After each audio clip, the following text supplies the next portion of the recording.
RS485.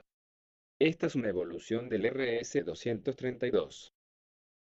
Algunas de sus características son: interfaz diferencial, lo que le permite ser inmune al ruido; conexión multipunto, lo que le permite comunicarse con muchos dispositivos; alimentación única de 5 volts, lo que mejora su compatibilidad eléctrica; velocidad máxima de 10 megabits por segundo, muy superior al RS232; longitud máxima del cable de 1200 metros, transmitiendo a 100 kilobits por segundo. No especifica cable ni conector, pero se pueden usar los DB9 y los cables PAR trenzados que se usan en Ethernet. Acá se ve cómo se conectan los transceptores. Los transceptores son dispositivos que adaptan la señal para poder ser transmitida por el bus de forma adecuada.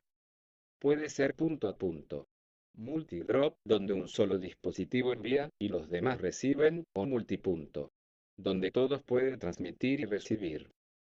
Nótese que se usa la topología bus, lo que hace más fácil su conexionado. En estos gráficos no solo se comparan los voltajes, también la forma en que trabaja. El funcionamiento es el siguiente. Cuando hay un 1, se conecta la fuente para que circule corriente en un sentido. Este pasará por una resistencia de carga, que en RS485 es de 120 ohms, creando una caída de tensión que se medirá por un comparador.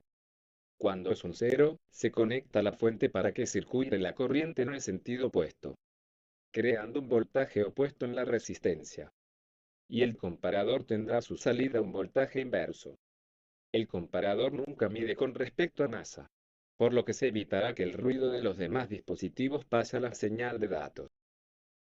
Welcome to another informative video brought to you by RealPARS. Today, you will learn about RS-485. If you're familiar with RS-232, then you may already know their brother, RS-232. RS-485 is a form of serial communication. Think of RS-485 as the younger, faster brother of RS-232.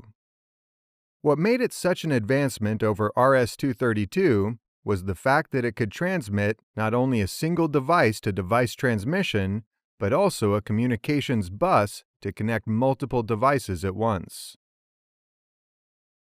The configuration and specifications of RS-485 make it faster and extend the range of data transmission.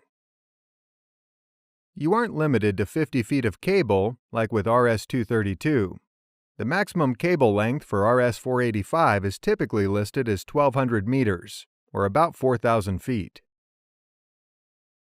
Much like RS-232, RS-485 doesn't have an actual standard connector. Many times, the old DB9 connector is used. In some applications, terminal strips were used in place of a connector. This helped RS-485 become a widely used and very versatile form of serial communication. Another advantage over RS-232 that I mentioned earlier is the number of connectable devices. RS-485 can handle up to 32 connected devices.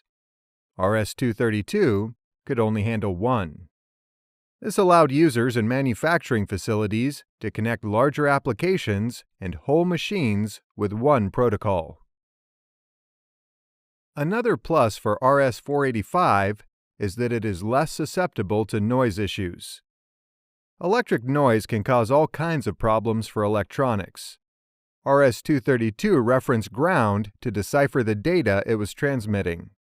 This allowed for electrical noise to cause interference. RS-485 avoids this issue, which also allows for shielding of the cables to prevent noise.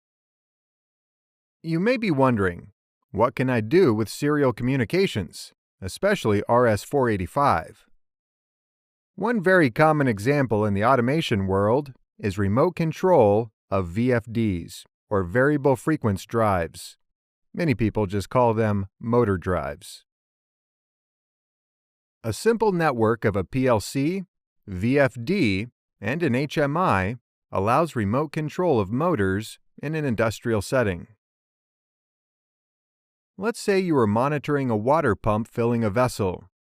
You decide that the water is not filling fast enough to keep up with demand. With your RS-485 network, you can remotely monitor and control that pump from a control center. This is possible since the HMI is connected to your PLC via RS-485. The PLC is also connected to the VFD via RS-485. The PLC is programmed to monitor the level of the water in the vessel. It also allows manual flow control if needed. Mientras que la otra opción de transferencia de datos es en paralelo. Para esta transferencia de datos en paralelo, todos los bits de un grupo se envían por líneas separadas al mismo tiempo. Nuevamente pongamos un sistema A y un sistema B, que serían estos sistemas. Queremos igual mandar 8 bits que representen, en este ejemplo, nuevamente a este número 4. Bueno, pues aquí no solo tendríamos una línea, sino que como se envían por líneas separadas, estos 8 bits necesitan 8 líneas. 8 líneas de transferencia de datos. Cada una de estas líneas las tiene que enviar el sistema A y recibir el sistema B para saber su interpretación, para después su manipulación de dato. Y cada uno de estos 8 bits se mandan por líneas diferentes desde un intervalo de tiempo 0 al tiempo 1, que sería equivalente a esto que tenemos aquí. Pero al ir por líneas separadas, para nuestro ejemplo del 4 que presionamos, tendríamos todo esto. Para la primera línea se transfiere el 1, para la siguiente línea se transfiere el 0, para la siguiente línea se transfiere el 1, para el siguiente se transfiere el 0, después 0, después tenemos el 1 y después tenemos otro 1 finalizando con este 0. Y concluyendo la transferencia de datos en paralelo, se necesita solo un intervalo de tiempo para transmitir 8 bits. Es decir, que la transferencia de datos en paralelo se hace en un tiempo mucho más rápido que en la transferencia de datos de serie. Sin embargo, para la transferencia de datos en paralelo se necesitan 8 líneas para transferir 8 bits. Es decir, que se necesitan más líneas de comunicación en la transferencia de datos en paralelo que en la transferencia de datos en serie, que es solo una línea. Y dependiendo del diseño de nuestro sistema digital, se puede decidir qué transferencia de datos nos conviene, en paralelo o en serie. Resumiendo las características del bus paralelo, tenemos que se requiere un solo pulso de reloj para enviar los datos. Consume también una línea por cada bit, más una línea de tierra. Es decir, si vamos a hacer un envío de 8 bits, vamos a necesitar 9 líneas de conexión. Si se va a hacer un envío de 16 bits, necesitaríamos 17 líneas de conexión, los 16 de los datos más la línea de tierra.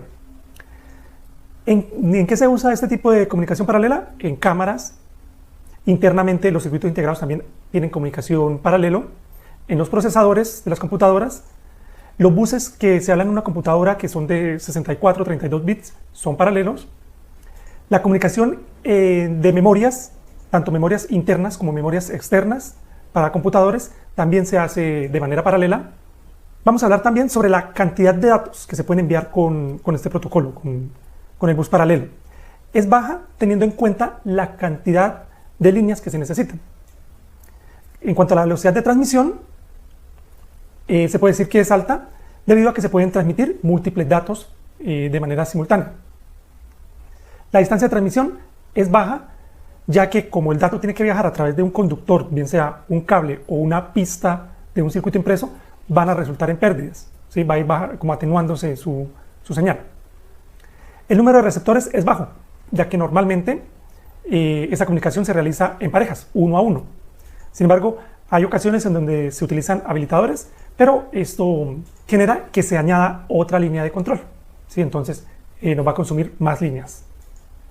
El sincronismo, ¿sí? Debido a que se necesita una señal para sincronizar los datos, para saber en qué momento el receptor tiene que leer el dato que le envía el emisor. Estas son las características del bus. En el caso de la transmisión en paralelo, se hace uso de puertos de 25 pines, de los cuales 8 son líneas de tierra y los otros 17 son líneas de señal, que a su vez se dividen en 4 líneas que inician la comunicación, 5 líneas de estado utilizadas para comunicar y notificar errores, y por último 8 líneas para transferir los datos.